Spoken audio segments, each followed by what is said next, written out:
once the discomfort sets in, we want to put on a song or go do worship something, song. watch a movie or something, so the discomfort kind of goes away. But to learn how to deal with the issues that are causing you to either be that way or to accept that kind of behavior, you need to sit with that discomfort. When you have a fight or when you say something to your spouse or to the person you're dating and you're really upset, sit and say, why did I do that? Why did this? And let it resonate deeply, and then you will begin to understand where it's coming from. And it may be so deep you have to seek out a counselor.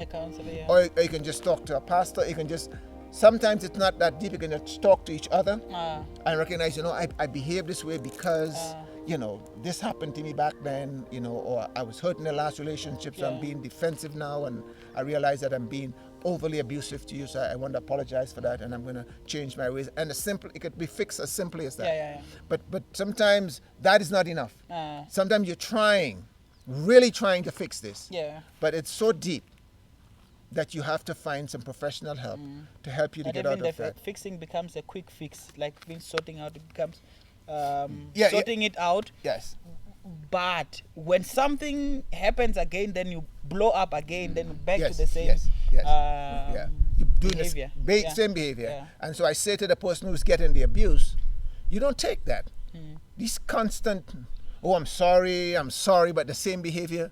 No, you need to stop and say, we're stopping here. Is that, are you going to get some help? Because if we can't work this out, you need some help. Or I am out because I got to take care of me. But to sit in there and just keep hearing, I'm sorry, I love you, and when things are okay, they're close to you and hugging you and treating you nice, but think about the pain they inflicted on you, and so you have to be able to say, you need help. And until you get some help, it's either this is over, or you get some help and we try to work with this. But just as you do it, it's as bad as accepting it. Because you are allowing yourself to be treated that way. Oh wow! So this is not excluding anyone as a both as a victim and a perpetrator. Yes. You have a role. Yes, you have a role to play, whether it's to perpetuate or to enable. The kind of behavior that is happening within. When I work with people who are struggling with addiction, usually, she was struggling with sexual addiction, or he's struggling with pornography, or whatever, and so they target the spouse that's struggling. And I usually say, because we can see their struggle, but your struggle is still hidden. So you need to also deal with your struggle, because of your struggle, we sit here today, and you need to be able to say, okay, what about me? That is contributing to this. Very rarely is the time when the person didn't contribute anything to it. Very rarely. But most times, even good people. But very rarely. There are the times when they didn't contribute to it. But more times than not, you who it's been done to have some issues you need to fix, so you wouldn't tolerate that. You need to say, you don't treat me like that. You're speaking like Jesus, who put everyone on the same plane, like when he addressed the Pharisees, saying, going like into adultery, that it's not only when you commit the act of adultery, but by just that hidden part. If you see and you lust, and then you are as guilty as the one who has committed. But that's a good point. You're making a very good point that we are all on the same level playing field, and that's a huge thing, because a lot of us, we stand up and say, I didn't do it. I don't behave that way. I don't say these things, and we put ourselves on this pedestal as we are better than other people. But we're not. We are all carrying our wounds and our brokenness, and it shows up in different ways. But some people's are evident, and you can see it, because they can no longer hide it. But we all carry them, and so I usually say, it is only when you are able to embrace and accept your own wounds and brokenness that you can be compassionate to the next person with their wounds and brokenness. That's true. That's when you show up with compassion. Until then, you'll be judgmental. You're always better than everybody else. Because nothing's wrong with me. I think we've also, that's powerful. I think we've also mentioned in this place, I think with the conversations we've had with Meg, that most of the times those who struggle to forgive others, have not. They're still having Yes. to deal with Yeah. issues of forgiving themselves. Yes. Even. Yes. Yeah. No, that's yeah, huge. Yeah, yeah. That's huge. Yeah. So I think we can.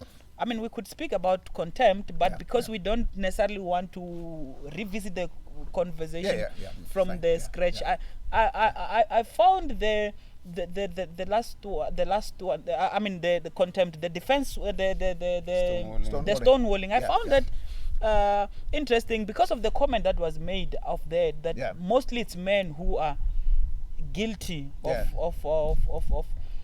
stonewalling, and then they become emotionally inaccessible. And then that makes the other party feel like they cannot contribute anything, and rather decide to walk away, or maybe even reciprocate the same behavior. I don't know what just about the category itself. The whole stonewalling. The stonewalling. What's your take on it? So, when I deal with it, I find it on both sides, but more with men, but women do it as well. But we stonewall for a couple of reasons. One is, emotionally we're not vulnerable enough to want to talk about the issue. Okay, and we say, well, that's a man thing, but well, that's a more societal thing than because God created us all in His image. Okay, and we know God shows so much emotions in the scripture. It means that if we are in God's image, male and female, it means we have those characteristics about us. We can be emotional, we can cry, we can show up in these places and be able, but we are raised in society where men are not taught to express emotions, and women are always encouraged to show their emotions. So then when you are conditioned like that, now that you're an adult, you don't even know where to start. And you're embarrassed when you feel as a man when you show any emotion. You don't want to cry for anybody to see you, or you hold them back the tears, all that kind of stuff, because society tells us that's not acceptable. But when we come into being who we are really created to be, if you're going to really connect in a healthy way with your spouse or the person you're dating, you have to be able to start becoming that vulnerable for it to be a healthy relationship. The other reason we stonewall, though, is when we're trying to avoid having to deal with something. See, we don't want to go there. We don't want to go there because there's much more to be told about it, and we don't want the other person to know. Okay. So we kind of try to stonewall, and we make excuses, and you're talking about that again, and here we go about that again, and it's because they're hiding something. They're not being honest about where they are with the thing. So they stonewall in the hope that it wouldn't come up. It'll just die down, and then. But what happens with that is later on it finally comes out. I've talked to so many people where the person said, if I was only paying attention, because the person has been and they recognize that the stonewalling was actually meant to hide something. And so stonewalling could be an emotional fear that I don't want to go there because it's too vulnerable for me, or it could be I don't want you to know something, so I'm going to keep it there. I'm going to always stonewall you once that come up, and so it's what's going on in there. Maybe you're trying to protect the relationship by hiding something. You're trying to where it's gonna go. So like I'm getting what Meg is saying, but also some people would just say if they say it and then the other person does not receive it well, then they say exactly why I didn't want to. It's exactly why I didn't want to go there. You really want the truth? You want the truth? You really want the truth? And then when the truth comes, you see, that's why I didn't want to. But again, I mean, that's a. Yeah, but that reaction alone tells you what's going on in that relationship, right? Just think of it. You're trying to protect the relationship from something. Just think about that. Where's the honesty in this relationship? What are you trying to protect this relationship from? And especially when you enter in the marriage space, well, and that's another conversation. It's like, for better or for worse, So it is nothing to protect me from. I'm in this. We're in this to the end. So there's nothing to try to protect me from. But if you're in a dating relationship and you're trying to protect me from something in that relationship, that's not a healthy relationship. What is it trying to put? What are we trying to build? Yeah, we have issues here that I'm trying to keep something from you. It's going to come up. Yeah. It's going to eventually, or it wouldn't come up right away, but it's going to influence the way you treat me. Because there's something you don't want me to know. Oh, yeah. And there'll be a way that'll always have an impact on how you treat me. Sure. Always have an impact on how you treat me. So how would you advise somebody who is trying to protect? Yeah. You know, whatever it is, in being open and honest. What do you? So I will say this: if someone can't deal with the truth about the relationship, then they shouldn't be in a relationship. Oh. Because this is what it is. That's rough, man. Yeah. Wow. This is what it is. Yeah. You know, this is the truth. Yeah. This is what it is. You know, I have a child, or this happened, or what happened. You know, this is it. You can't undo that truth. It's just what it is. Yeah. So, as the person who is in a relationship, is either they can accept that truth and stay in a relationship and deal with it, or say, you know what, I can't deal with this. Yeah. You know, I dealt with a situation where this woman, she had one thing she never wanted was to marry a man who had children outside. Okay, so when she got married to this guy, he said he never had any children outside. Ooh. And this is like about 15 years down the road. Ooh. She finds out he has a son. A whole human being. Yes, her life just went total meltdown. Sure. You know, total meltdown. But the point is, so obviously for her, that's something she couldn't deal with. So had she known that before, she wouldn't have been in a relationship. Yeah. You know, but now she finds this out, and her life went total meltdown. Okay, as a matter of fact, she ended up in a psychiatric hospital because this was just so overwhelming. But the point I'm making is, if you can't deal with the truth of the relationship, then you shouldn't be in a relationship. You know, you get the truth. This is it. So you must expect anything in a relationship. The person you're coming with, you know, this is who I am. This is who I am. This is what I bring. You know, this is me. This is my baggage. This is my history. This is me. Yeah. And it's either you say, okay, we can work with that, or you say, you know what, in my plans, that it didn't include someone like you with this baggage. So let's move on. And I see where the danger is, Rev, that especially as Christians, the reason why we pursue somebody who's saved is because we think that everything is dealt with, that the sins are forgiven, I'm a new, behold, the new has come, the old is gone. And I mean, we come in with those expectations, but now you say we must expect anything. Oh, no, my sins are forgiven. The old is gone, I'm new. But this happened in the past. Yes. It's still part of me. Yes. You can't, It's still coming with me. I can't undo that. You can't pray it away. Yeah, exactly. It is what it is. Yeah, it is what it is. So, but yeah, I have a new life. You know, I'm living different life now. But that still happened. And if you want, my favorite saying is, it means that I have a new life. So I moved from Pretoria now. I no longer live in Pretoria. I live in Rudaport. Yeah. But if you still want to see me in Pretoria, and that's how you see me, well, then you're welcome to go look for me there. Yeah. But I'm in Rudaport now. I have a new life. Yeah. You see. So if we get in this relationship, and you want to keep seeing me from how I used to live, rather than see me for who I am, then this is not a relationship for us. Yeah. It's not going to work. Yeah. I want to close this conversation, Rev. But I'm thinking of a situation where some, you know, especially young people, you know, they know that if I disclose this at the go, it's just going to be, there won't be any chance for relationship. And they would say, I wanted you to first know me, you know, and then later on they say, you know what, this is my issue, this is what I'm coming with. Well, they will stonewall at first, and or just conveniently expose what will make you like them, and then later on, then they disclose they disclose the rest. What's your view on this? So I think I said it on this platform many months ago that you got to know your values and what are you in a relationship for. Oh yeah. Okay, and that's what you do when you're dating. You're talking about these things. Yeah. This is you know, So if you're talking about what I'm expecting, and dating is not just to be in a little corner, squeezing up, holding hands, and kissing, and okay? It's to be having some healthy conversations, okay? And not let the emotions take over. Yeah, sure. But that's how we learn about each other. And if in this conversation you learn about things that you realize, and you say, you're talking about, let me tell you about this, let me tell you about that. That's how you build a relationship. So that's where you discover this is who I am. There are no surprises after we say I do. So that's why we do the dating stuff, that we get to know each other, so that we talk about it. And we get married and we know that now we're building something based on what we both brought into this relationship. See? And this is it. There's nothing going to just pop up from somewhere now and say, oh, well, I didn't know this. I didn't think to tell you this. But that's why we date and we spend time getting to know each other.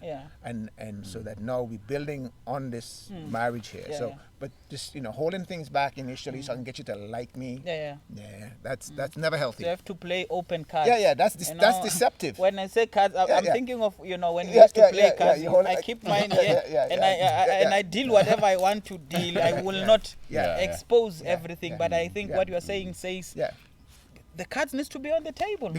Because what are you doing? You're heading towards the two becoming one. And when the two becomes one, means everything is everything for the two of us. They're nothing, so I'm imagining, I think this will be just my last, I'm imagining somebody listening to this and still not buying into, playing the cards, because reality just says that it's gonna work against me. If I know it's over, if she knows it's over, if he knows it's cut. So what would be your selling point now for playing open cards? My selling point is this: you have to love me for who I am.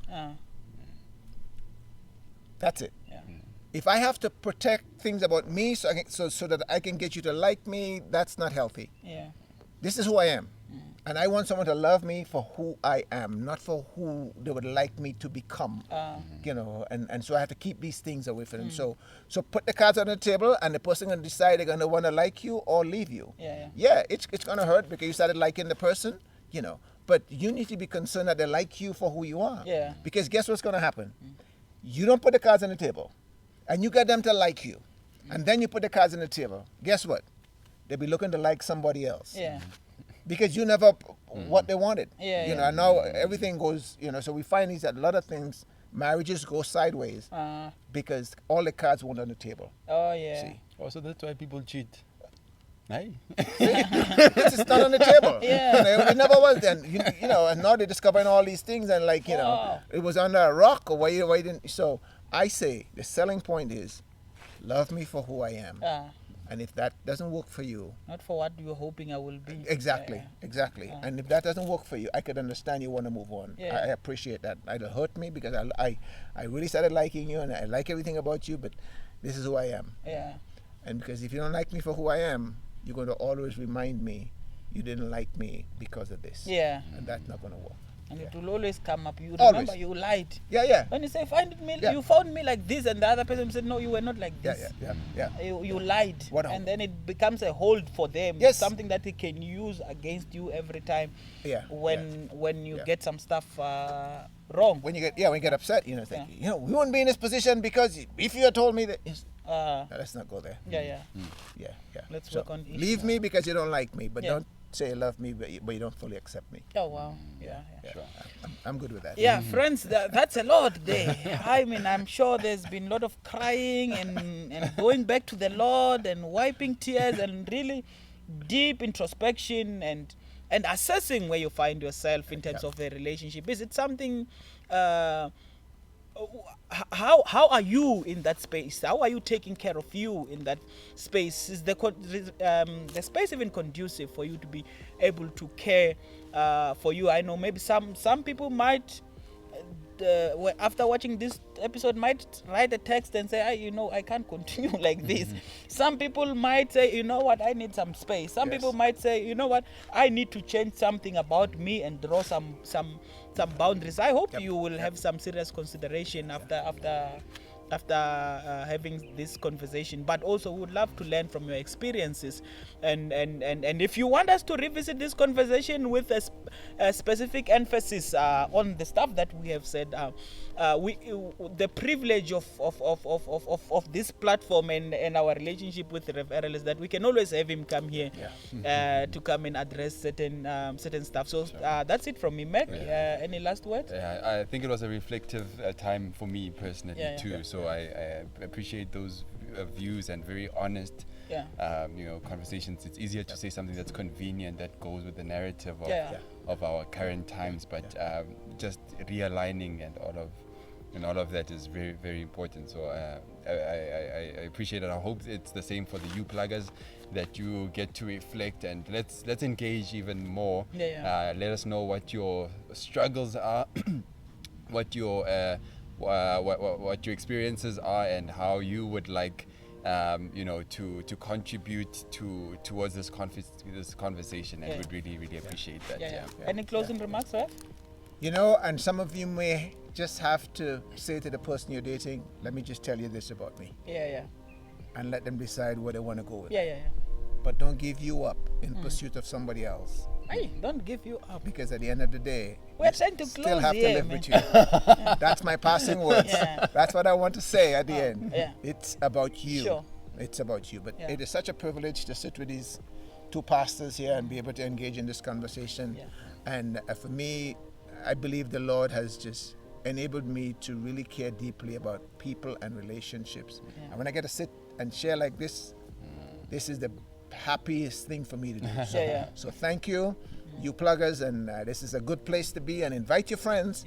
Tell them to come and learn some about relationships and get some good nuggets to build a relationship on. So let's keep getting people to come and be part of this platform, because God raised this up for a purpose. The purpose is you. Now, thank you very much, friends. From the three of us, remain connected. Plugged. Ciao.